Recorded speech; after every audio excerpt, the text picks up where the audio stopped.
Hello, everyone. This is Davey McNally. I am the chair of the Athens City Commission on Disabilities. Welcome. I will go ahead and call the meeting to order. And we have a special guest today, Dr. James Gaskell from the Athens City County Health Department, to give us some COVID updates and some information. And we also have a pretty busy agenda. So let's go ahead and get started. Enjoy your meeting. Thank you. So I'm going to go ahead and turn it over to Diane to establish quorum. This is Diane Bouvier, and I'm going to call attendance. So Rose Dekas. Here. Claire Geisigam. Samora Dower. Carolyn Lewis. Here. Sly Mata. Davey McNally. Here. Cheryl Brzezinski's on leave. Lisa Simpson. Arian Smedley. J.W. Smith. Present. And Noah Tremblay. Here. So we do meet quorum because we have 6 people. Yay. Yay, just perfect. Just under the wire. Yeah. I didn't hear any last month. I had asked if people would look at the Excel spreadsheet to see if the contact information was correct. I didn't hear back from anyone, so I'm going to assume it's all okay. So thank you for reviewing it. Now on to Carolyn. Yes. What do you want me to do? Oh, sorry, the reading of the mission. I'm sorry. I don't have it in front of me. I'm sorry. Do it. Let's see. I've been wanting to do this. This is my JW. Go ahead, JW. You have claim to it, JW? fame here. Can I do this, Sure. Mr. Chair? Sure, go ahead. I get excited. All right. All right. The Athens City Commission on Disabilities is an agency of city government whose commitment is to provide a means for the concerns of people with disabilities to be heard, to advocate for policy change, to provide expertise to the community on disabilities, and tell the community about the strengths and limitations of people with disabilities, as well as how the community can help them improve their quality of life, thereby ensuring equality of opportunity and full participation in community life for everyone. Well, that was excellent. Thank you. Absolutely. Thanks to Claire for saying that to me, and I got to Braille, and I've always wanted to give Dr. Lewis a break. Thank you. Perfect. Yeah, I'm just grabbing stuff, just getting back. Thank you, JW. We'll go ahead and move on into approval of the minutes for February. Diane had sent those out, and then I sent them out with the rest of the information packet. Any suggestions, or do we have a motion to approve? So moved. First, Noah. I see Noah as second. Great. All in favor, if you could raise your hand and say aye. Aye. Aye. All right. Motion approved. And we don't have an interpreter for this meeting either, do we? We don't. We had. We don't have Cheryl, but yeah, okay, all right. Yeah, Nico, our interpreter, is out sick today, and we don't have a chance to get a new person in. She normally would, whether Cheryl would be here or not, but she's just not well. Okay. Let's go ahead and move into the treasurer's report. Oh, nothing's changed from the last month. We still have the $1,000 and, of course, the $1,800 for the award, Athena Award 2. All right, report stands. So we're going to go ahead and turn over the floor to you, Dr. Gaskell, to give us an overview of what's going on with COVID right now, how it affects people with disabilities. And I sent you a little list of talking points. So we have 20 minutes on the agenda. Take it away. Okay, I'll try to do it in 20 minutes. I'm going to start and talk about coronavirus disease in general, and then I'll move into, testing and treatment and particularly vaccination, which you're interested in, and we'll talk a little bit about sort of everything. These are really historic times. The last pandemic in the world occurred in 1918, 1919, when an estimated 20 to 50 million people died, and they died fast. There was little treatment at that time. They died within 3 or 4 days of their infection. And they died very rapidly in large numbers. It was even worse than coronavirus, although the coronavirus pandemic has provided many deaths and lots of heartache. The current pandemic is called COVID-19. It's caused by a novel coronavirus, which is named SARS-CoV-2. It's the third novel coronavirus known to man. The first novel coronavirus occurred in 2002, 2003 in southern China, and it was called Sars, Severe Acute Respiratory Syndrome. The acronym was Sars. There were about 8,000 cases with a mortality rate of 10% roughly. Patients over 65, however, had a mortality rate of 55%. It was caused by bats infecting civets, which are a cat-like mammal, and then the civets infected humans. I think the civets were used as a source of food in China. The next novel coronavirus, the second one, is called Middle East Respiratory Syndrome. It was found in Saudi Arabia, primarily in 2012 to 2017. There were only 2,000 cases, but the mortality rate was 30%. So the novel coronaviruses have high mortality rates. This disease was spread from bats to camels, who spread it to humans through their milk and through their secretions.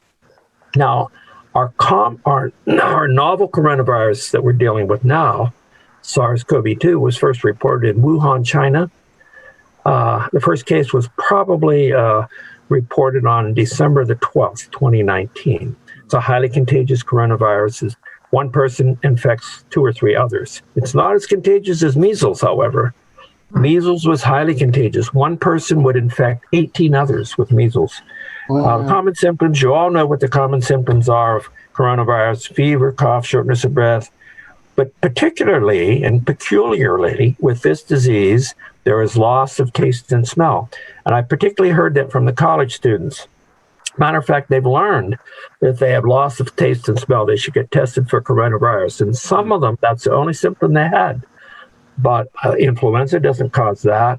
Other respiratory illnesses don't cause loss of taste and smell. This was particularly peculiar for this coronavirus. And so I would talk to college kids from time to time, and they would report that their only symptom was loss of taste and smell. And that would last for several weeks, but they would get tested and indeed have coronavirus. Now, some people eventually develop pneumonia and even require a ventilator at times. And the common symptoms are cough and fever and shortness of breath and diarrhea and headache and muscle aches and pains.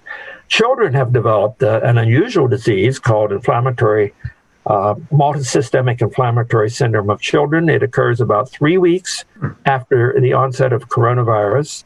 It's a small vessel disease. The small vessels of their body are inflamed. And so they get multisystemic symptoms. They have rashes, headaches because they have inflammation of their brain. They have heart lesions, and some of them even have heart attacks. They have liver disease. They have blood in their urine. It's a multisystemic disease and actually life-threatening at times in children. So it's very serious. Luckily, it doesn't occur very often. The incubation period is the period from the time of infection until people get symptoms. And the incubation period for this disease is 5 to 7 days by and large, although it can occur as long as 14 days after you've contacted somebody with disease. People with disease are contagious for 2 days before the onset of disease until 10 days after developing symptoms. That's the reason when you get disease, you're isolated for 10 days. You're isolated for 10 days from the time you get symptoms until highly likely 10 days later, symptoms should be disappearing and you are no longer contagious at that time. There's several tests available. The PCR test, which is available at Harold Avenue. The test is run in Columbus, Ohio Health facility there. The test is very sensitive and specific. It diagnoses accurately acute illness. The problem with the PCR test is it remains positive long after the patient is no longer contagious. You may have a positive PCR test for several months whenever you've recovered, but you can still have a positive test. It's very sensitive and very accurate. It's the gold standard. The test is run at Riverside Hospital and also is run at the Ohio State Laboratory. It takes a day or two to get that test back. There are a number of antigen tests available. These are rapid tests that you can get in the pharmacy in town, various pharmacies, CVS. You can get it at Shriver's. The test is about a 20-minute test. It's a nasal swab, like the PCR test is. The problem with the antigen test, it has associated with it about a 20% chance of being falsely negative. It misses a lot of people that have disease. It is rarely falsely positive. The governor had a falsely positive test. Yeah, right. Remember that. Yeah. The governor had a falsely positive test, and then he had 2 PCR tests that were negative, and his PCR test was done at the White House, as a matter of fact.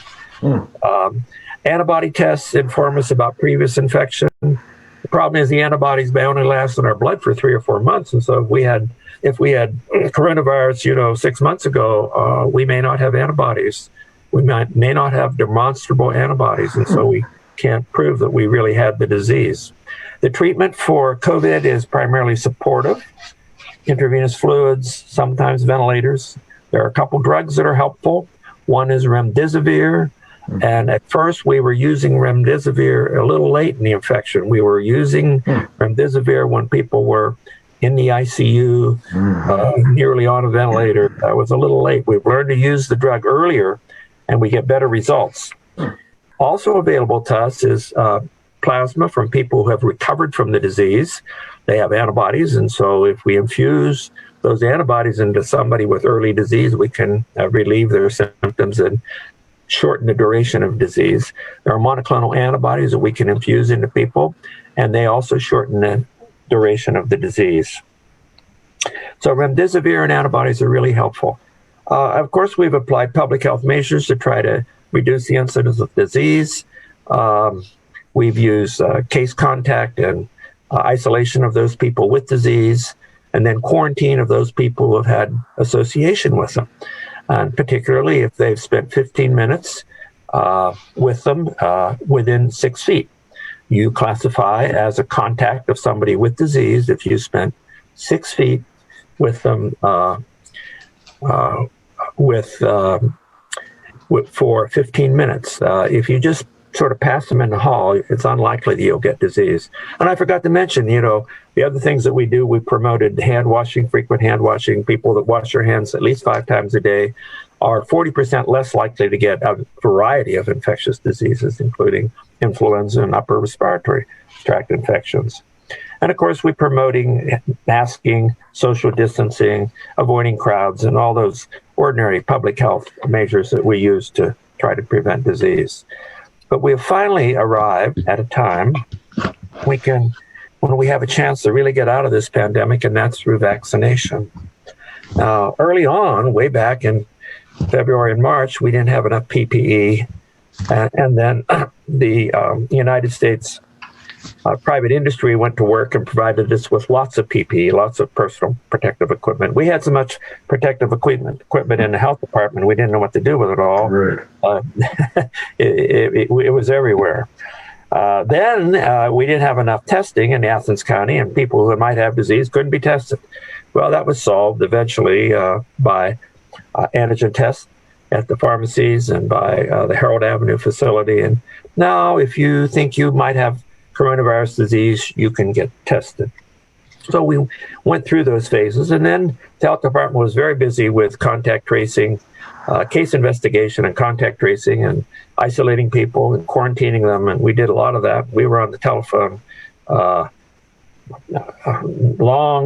many hours during the day. We even did that on weekends because the cases would get ahead of us. And at one time, we were seeing 30 and 40 cases a day in Athens County. And you remember those days, and we do too.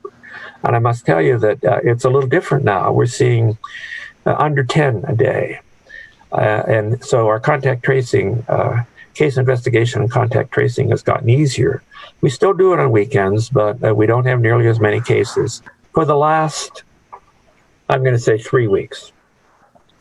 4 to 6 weeks ago, we were still seeing cases in double figures, 20, 25 maybe. But the incidence of disease has come down. So now I'll talk a little bit about vaccines, because that we all, I think, recognize that vaccines are our way out of the pandemic. If we vaccinate enough people, we'll get herd immunity eventually. And there's some disagreement as to how many people needed to be vaccinated to provide herd immunity. Fauci says 70%, and we all trust and believe Fauci because he's usually right. Some of the other epidemiologists say, 80%. Some of them say 60%, but we know it's above 50% to have herd immunity. And we're going to discover, as we vaccinate more people, and we get a percentage of the population vaccinated, and we'll watch the incidence of disease decrease, we'll discover in Athens County what our herd immunity, what is required to have herd immunity in Athens County. What kind of vaccination rate is required in Athens County to have herd immunity? So I'll talk a little bit about the 3 vaccines that are available to us. And then I'll give you some statistics about what's happening in Athens County, and then you can ask me questions. And I've almost used up my 20 minutes already. Pfizer, we have given a lot of... Sorry to interrupt, Doctor. You've only used 10 minutes so far, so you got some time. Oh, good. Okay, I'll talk slower. Let's see, what's happened to there we go. Pfizer vaccine was well-known and recognized vaccine that was released pretty early in the vaccine. It was authorized for use under Emergency Use Authorization, EMU. It's a messenger RNA vaccine, and this process and the technology and the science of developing messenger RNA vaccines really started about 10 years ago. It started around the time SARS occurred, but they didn't need a vaccine for SARS because SARS wasn't very contagious and then disappeared relatively rapidly. But they continue to work on messenger RNA vaccines. Messenger RNA vaccines are interesting. The RNA is like a choreographer, and the RNA is directed to produce the spicule of the coronavirus. The spicule is the outside covering of the coronavirus, and it allows the virus to attach to cells, and then the virus enters the cells. So they've taken a little portion of the spicule, and they've directed the RNA to manufacture that spicule inside the cell. And as soon as the RNA manufactures that spicule, the body recognizes it as foreign and develops antibodies. And the antibodies then destroy the cell and destroy the spicule. So it produces antibodies fairly rapidly, and they're highly effective against the disease. At any rate, they conducted a trial. Pfizer company conducted a trial of 43,000 people aged 16 to 91, and they gave half of them placebo and half of them vaccine. The median age was 52.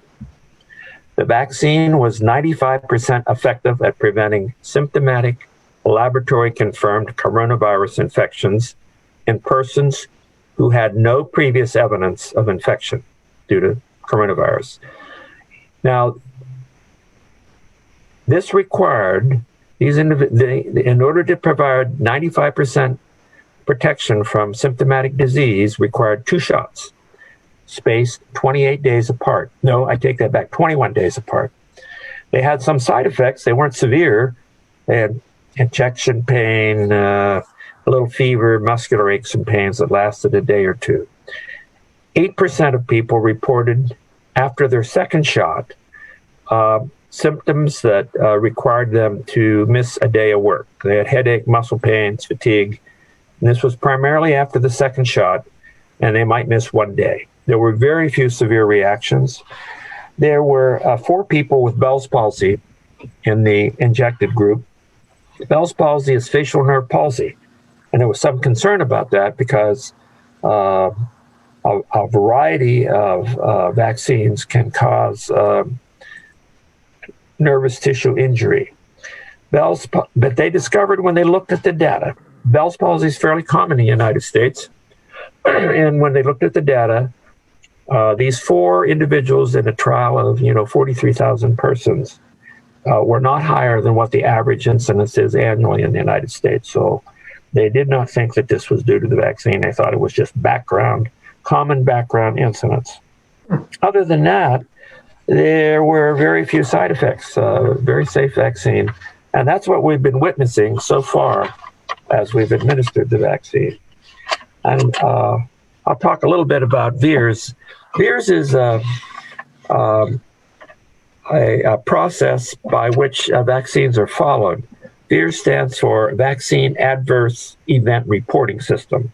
If anybody has a reaction to a vaccine, they should contact, either they can make the report themselves, or they should contact the individual that delivered the vaccine, that gave them the vaccine, and they will report to the CDC, to the federal government, that an adverse event occurred. And they'll report what the event was, and then the CDC collects all these events. And if there are enough of them to be of concern, then we get reports. And then actually vaccine distribution can be halted as a result of reports to the CDC from adverse events. So, and then the CDC will issue to physicians, health departments, et cetera, a warning that indeed they're having problems, and they'll withdraw use of the vaccine. That occurred during Gerald Ford's term as president, when we had an H1N1 influenza vaccine. They developed this vaccine very rapidly, delivered it to millions of people, and discovered that the vaccine was associated with an increased incidence of Guillain-Barré disease. Guillain-Barré disease is ascending paralysis. It's a nerve damage disease. And there's a background incidence of about 1 in 200,000 people get Guillain-Barré disease annually in the United States. Well, they found that this vaccine was causing an incidence of about 1 in 100,000. So they stopped distribution of the vaccine because there was an increased incidence of Guillain-Barré disease, and it was a result of VAERS reporting. So VAERS reporting is very helpful. And if there are going to be adverse events associated with these vaccines, they'll get reported to the CDC, I would hope. Moderna is the second vaccine I'll talk about. It was also authorized under emergency use authorization. The trials involved vaccinating 30,000 people. It was 94% effective in preventing COVID disease. It's a 2-dose series separated by 28 days. Pfizer's 21 days. The trials involved those people age 18 and older. Pfizer was 16 and older. The side effects were the same as the Pfizer vaccine. Moderna caused similar side effects: sore arm, a little aching, maybe a headache, maybe a little lethargy for a day or so. They did report 2 episodes of anaphylactic reactions among 20,000 recipients. Anaphylactic reactions are acute allergic reactions where maybe your lips swell, your face gets red, you have a little trouble breathing, hands get swollen and red, and you have a sense of impending doom. You feel like something terrible is going to happen to you. And so people report that. They'll say, I'm frightened, something's happening to me. So we reverse that by giving them epinephrine.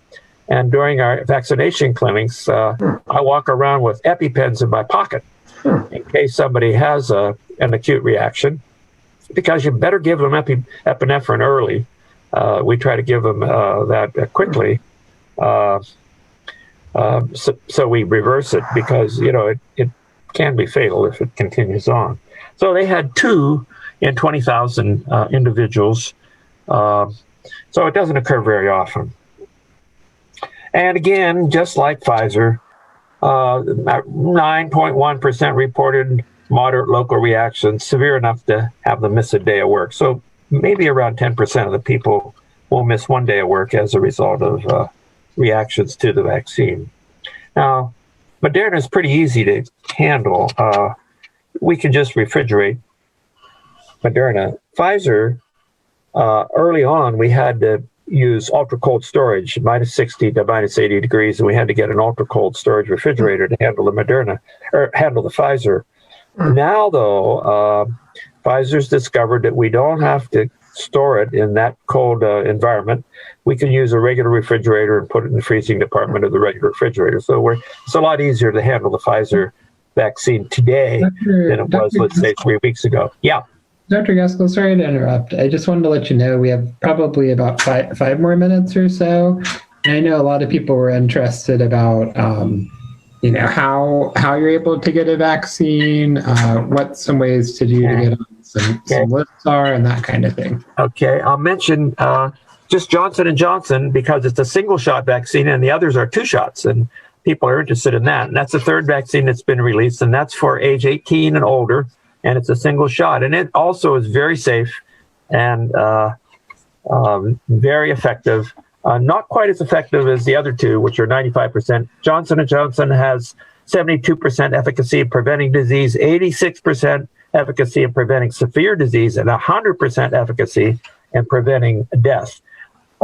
All 3 vaccines prevent death very well.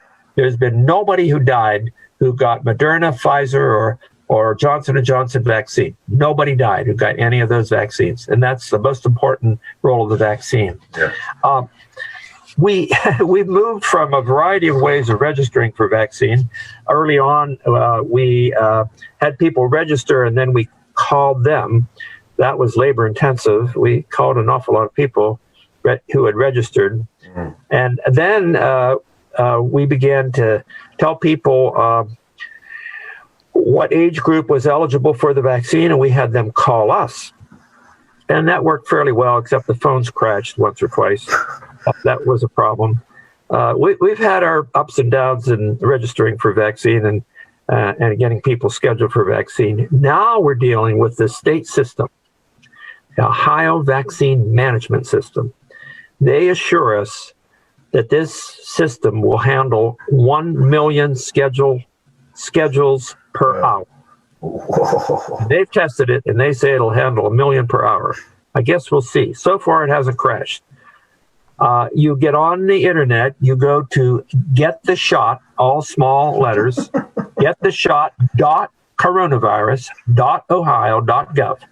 That's gettheshot.coronavirus.ohio.gov. And you get to a site, and you see then available to you all the facilities in your area, and actually throughout Ohio, that will administer a shot for you.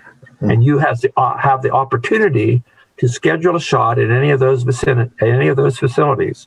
And those facilities in Athens include Hopewell, Shriver's Pharmacies, Kroger's, Ohio House, CVS, Fruth, Walmart, the Veterans Administration, the Athens City County Health Department, Rite Aid. There are many facilities that will administer shots. Great. And you will learn when you go to the site, what vaccine they have available and whether they have vaccine available at this present time. Right now, we're vaccinating those people who are 40 and older. We keep dropping the age. Governor keeps dropping the age rapidly. 40 or older. Those people who have childhood conditions that put them at risk for adverse outcomes, things like muscular dystrophy, Down syndrome, cerebral palsy, severe heart defects, Turner syndrome. There's a whole long list of them that you are well aware of. Pregnant women now, we're vaccinating those people with type 1 and 2 diabetes, bone marrow transplants, end-stage renal disease, Lou Gehrig's disease, child care centers, pre-kindergarten programs, those who work in jobs and family services, funeral service, industry, law enforcement, correction officers, people with heart disease, obesity, COPD, cancer. We're vaccinating almost everybody, and almost everybody is eligible. We've gone from a situation where we were rationing vaccine and people would call and we had to say no over and over again to people who wanted vaccine. We've turned around now and we're saying yes. We're getting more vaccine. We use our allotment of vaccine with Ohio Health's allotment. That gives us maybe 500 doses, sometimes 600 doses. And then we have these somewhat large clinics at the Heritage College of Osteopathic Medicine. So, and you're familiar with those large clinics. Actually, for the teachers, it was the teachers and the bus drivers and the custodians and administrative staff. We delivered a vaccine to 1,100 people on one day, and then 3 weeks later, we did it again. Through that facility at Heritage College of Osteopathic Medicine, we think we can deliver 1,200 to 1,400 doses a day. We don't have that kind of dosage available to us. We don't have enough vaccine to deliver that many doses, but when we get it, and vaccine is coming, every week we get a little bit more, and there's a little more pushed into the Athens County every week. The pharmacies are getting a little more vaccine. More pharmacies have come on board recently, like Fruits and CVS. So there's more vaccine available in Athens County than there was 3 weeks ago. And we're assured by the president that there's going to be enough vaccine for all adults in America by the end of May. And I'm inclined to believe that may be true. It's been the nature of this pandemic to not have enough of whatever we needed early on. And in short order, within a few weeks, that changes. So I think vaccine is coming. And I think that indeed, we'll be able to vaccinate perhaps everybody by the end of May. That's great news, Dr. Gaskell. I know that we're right up to our time limit at this point, and I was wondering if there's any closing remarks, and then if there's any questions that people have or clarifications. Well, the only thing I'll say is for anybody who worries about getting this vaccine and thinks that it's not a safe vaccine, the data does not support that. The data is clear that this is a safe vaccine.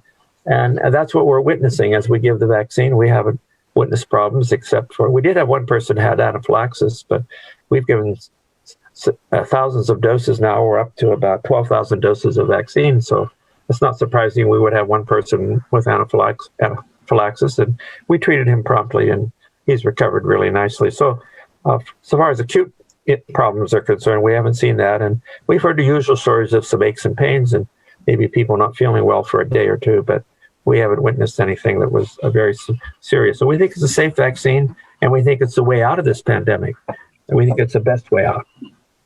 Thank you very much, Dr. Gaskell. It looks like we have a question from Diane Bouvier.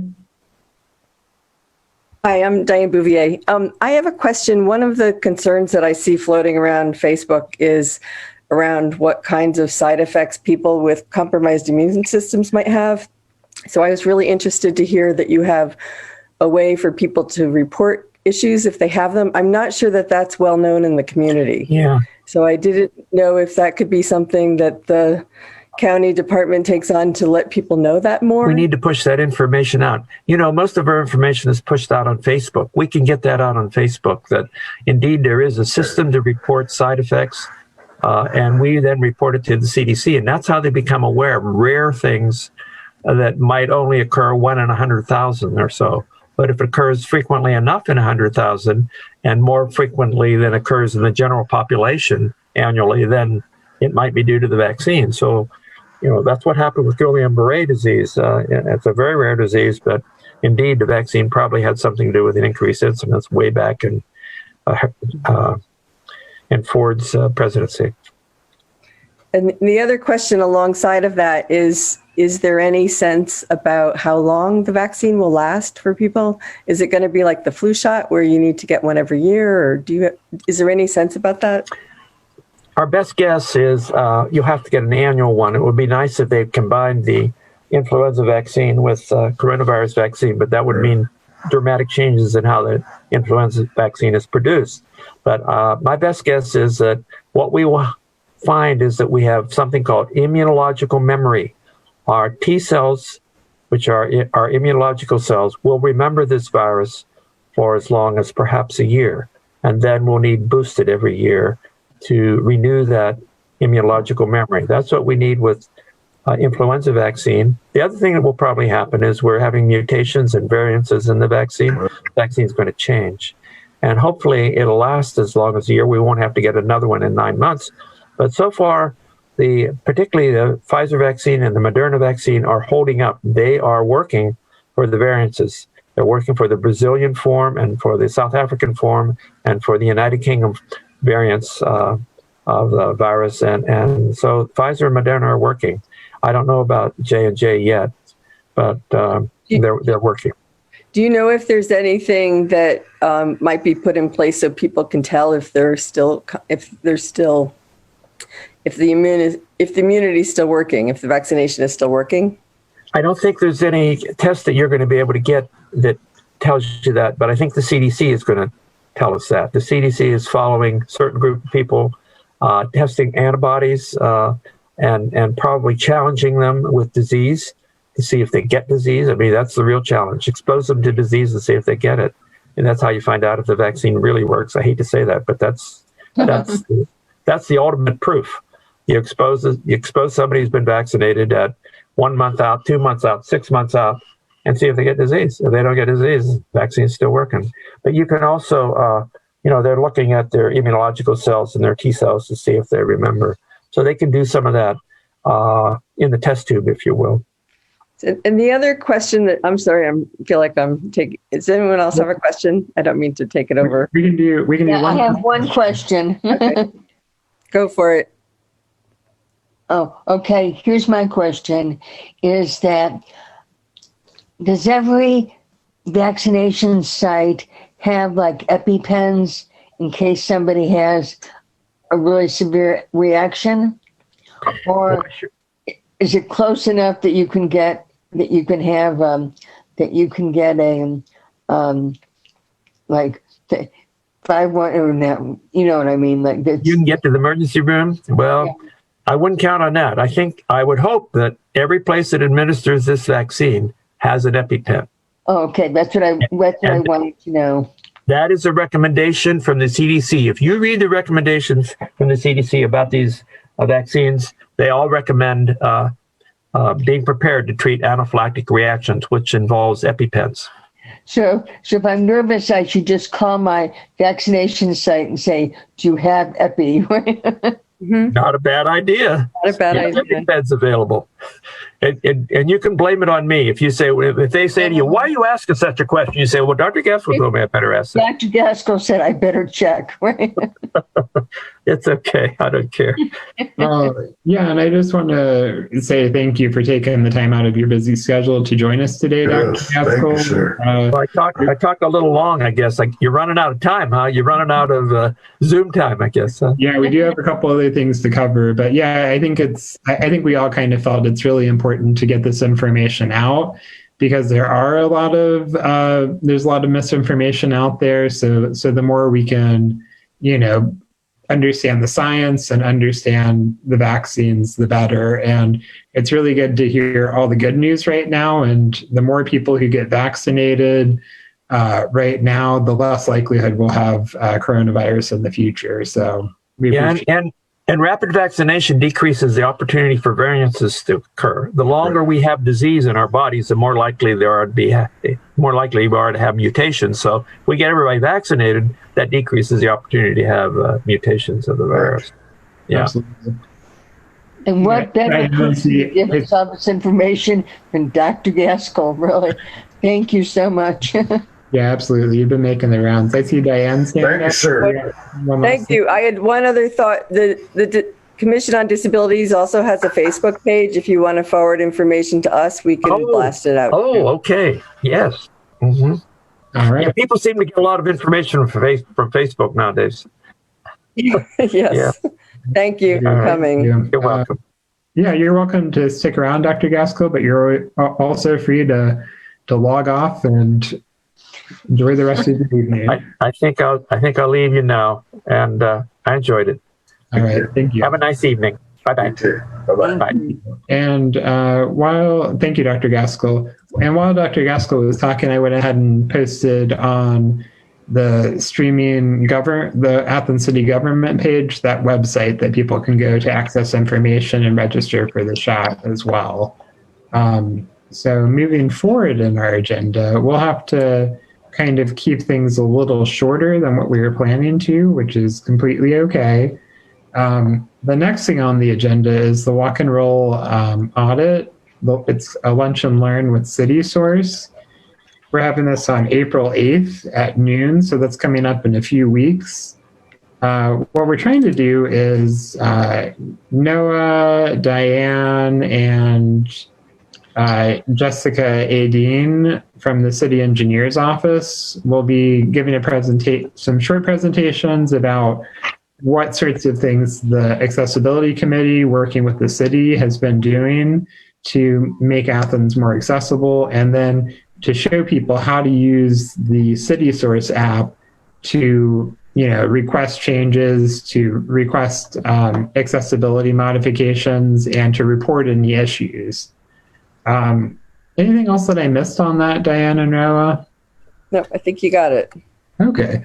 And we are asking for some support from the communications committee to put together a flyer and to get this out on Facebook as a save the date, and ask for some partners to live stream the Zoom as the city page does. So we put out that request, and we will work with the communications committee to do that. Good to see you, Claire. I was worried about you. Haven't heard you in a while. Yeah, we had a couple of people join late. Claire and Arian and Lisa all joined right as Dr. Gaskell started to talk. Yeah, hi everyone. Sorry, I was on mute. Okay, so moving on. Old business is the social steering committee. I can just give a quick update. JW wasn't able to make the last meeting, which was yesterday. We had another just really great meeting. We're on track with continuing to open up more and more services for the Southeastern Ohio Center for Independent Living. We're moving as quickly as you can move when you're dealing with state and federal bureaucracy and getting everything checked off. But Social has provided at least a few services to people in Athens County so far. So that's going to keep expanding over the next months. And we want to do some news articles about that. So we're writing some articles about that information right now.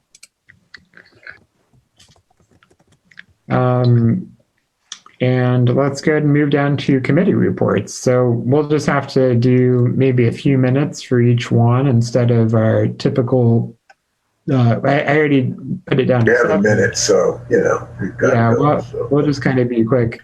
So some of the things that our executive team has been working on, we did some education with the community center. I think it was maybe just a staff person that didn't know about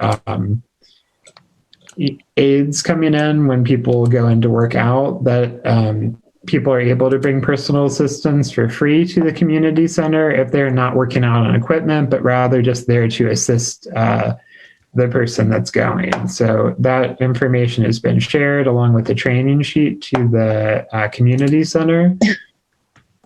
We also just wanted to put out the word that we're going to invite committee chairs to summer exec team meetings, just so that people, just kind of know what exec team does, and so that we can just kind of touch base with everyone mid-year.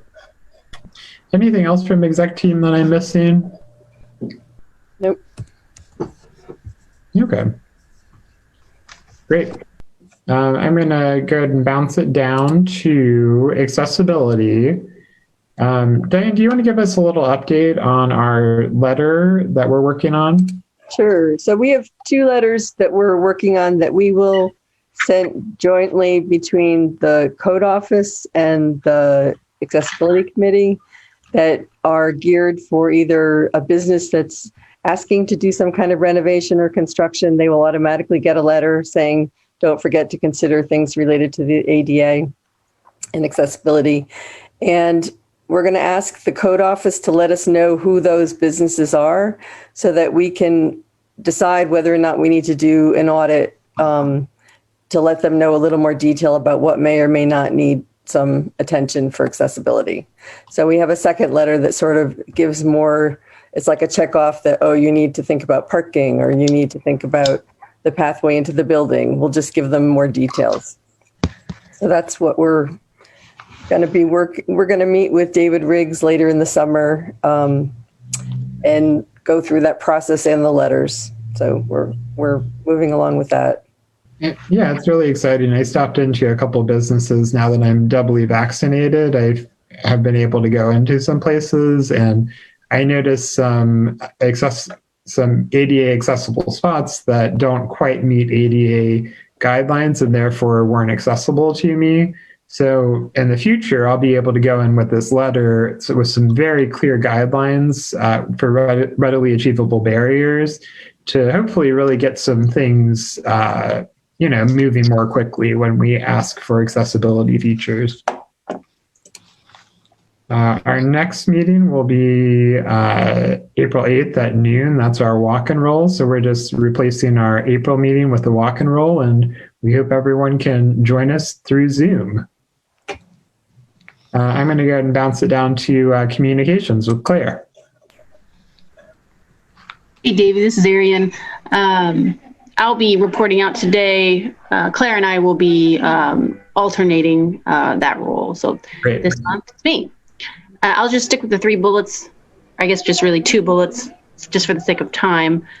As many of you have seen, our first edition of Athens Ability was published earlier this month in the Athens News, and it was a hit indeed. So bravo to Dr. Lewis, and we appreciate that, and looking forward to the next column. The ideas that we had for this next month, which from what I understand, we have the times or the space set aside early in the month every month in the Athens News. So that would give us an opportunity if we wanted to do our next column on the upcoming walk and roll. So if Davey or Diane, if either of you wanted to work on that, that'd be fabulous. And in addition to that, we also are working on the press release, which would be a separate write-up. And having those 2 in the publication would just increase awareness of those events. So that's what our thoughts were for an upcoming column. And Can I ask what the deadline would be for that, to get something to you? Well, I suppose, let's see. We can email offline, Diane, and work out those details. That sounds good. Yeah. Great.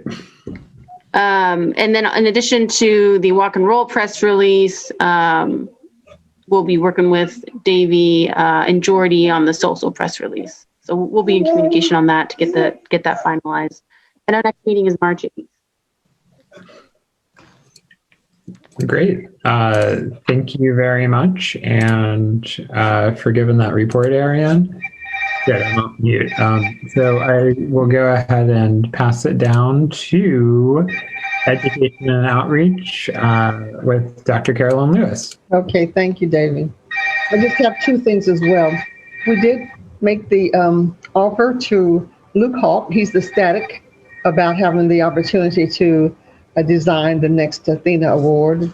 He is a graduate of Ohio University's College of Fine Arts in sculpture, believe it or not. So we've got a good candidate. And so I thought it would be good to hook him up with Kevin Morgan, who was the last designer, just so that they can bounce ideas off each other. And Kevin was very willing to do that. Nice. And so I had a long talk with Luke yesterday. He's got some great ideas. And for the committee members, I told him there's at our next meeting, we would add him so we can see what his ideas are and then give our input, and then he can go forward and see what the timeline might be. And also contacted our other entrant to let him know that thank you, but we've selected someone else. The only other thing that we're going to start developing, again, the Speakers Bureau, and we'd like to know of any commission members who would like to be a part of that. You've got the script already, and we've got the articles to take to hand out. And so you wouldn't have to do a whole lot, but just, what you know about the commission, and then answer questions to the civic groups or whomever else would want us to speak to them, whoever else wants to speak to them. So if you would email me, if you're interested in doing that, just let me know so we can put you on the list. That would be great. And our next meeting is April the 13th. That's all I have.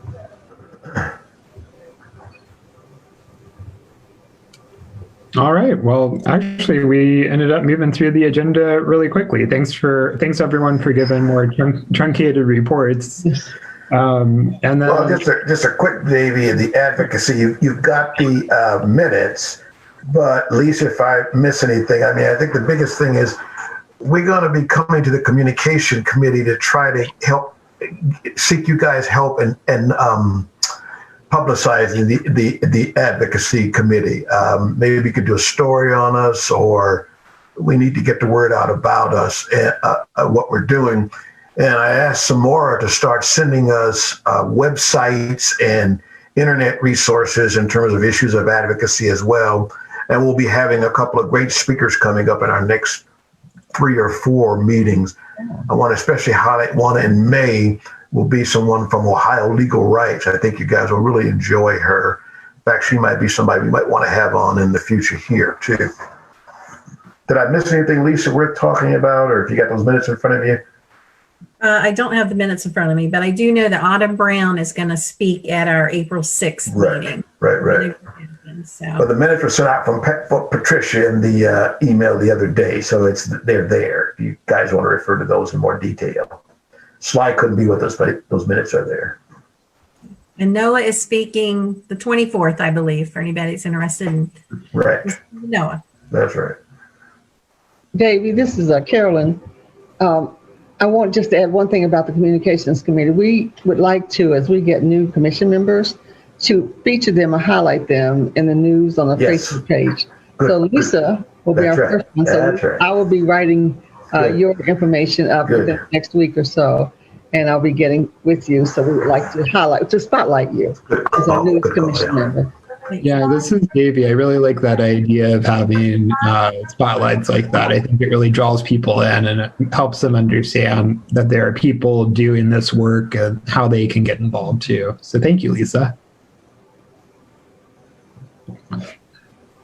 So thank you. So that was the advocacy report. JW and Lisa filled in for slide tonight. The next meeting is, I believe, April 6th at 5 p.m. And I see actually on the agenda now that the communications committee meeting, it shouldn't say March 8th. It should have said April 8th because March 8th already happened. So before we adjourn, are there any announcements for the good of the order? I just wanted to say this just for the future. When we have guests like Dr. Gaskell and others, I really enjoyed them. Maybe we could seek questions early that we could really have for them to focus on for those presentations, so we can make sure we get the relevant information out for us.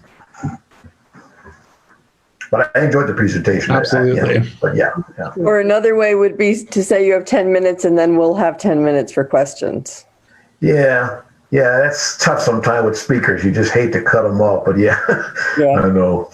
Especially when it's great information. We had like a bullet points to cover, but then you start, especially if you have as much information as Dr. Gaskell, you get talking and then you just start sharing more stuff. So yeah, absolutely. Any other announcements? Of course, we got the walk and roll coming up. Are there any other March events that the county board is putting on? I know Noah is doing a talk coming up. Yeah, actually my announcement, Davey, this is Arian, was going to be to share that the A News special edition came out today, where we had a very nice write-up on the commission in there, as well as a contribution from Havar. So thank you guys for that. And in that spells out some of the remaining events that we have coming up.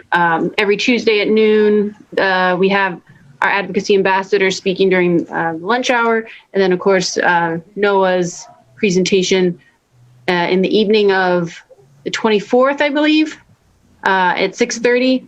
And those links for Zoom can be found on either the Integrate Athens Facebook page or the County Board of DD's website. Okay, and I'm kind of searching around the web right now to see if I can find that special insert. I don't see it, but if I can find it, I will put it, or anyone else can put it on the city's stream of this event as well. It's a good way for people to find it later on. So, Davey, I have a question. Arian, do you put this together yourself? This is a contribution of, sorry, I have my sidekick here, very interested in my hair. It's a combination of our agency and community partners putting this together. But I do coordinate it. Yeah, you do a great job. Thank you. Thank you. Appreciate it. And Davis, J. Deb, I feel we ought to announce that OU's is going to have in-person graduation this year. They're going to spread it out in Pete and all that. So if people are interested in attending those, they should try. And if they need accommodation, they should try to contact the appropriate people for that. Thank you for that. So yeah, there's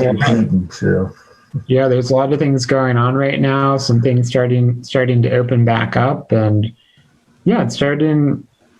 Hopefully, around the summertime, we'll start to get back to normal. So we'll see. Bobcats play Saturday night basketball game, 7:00.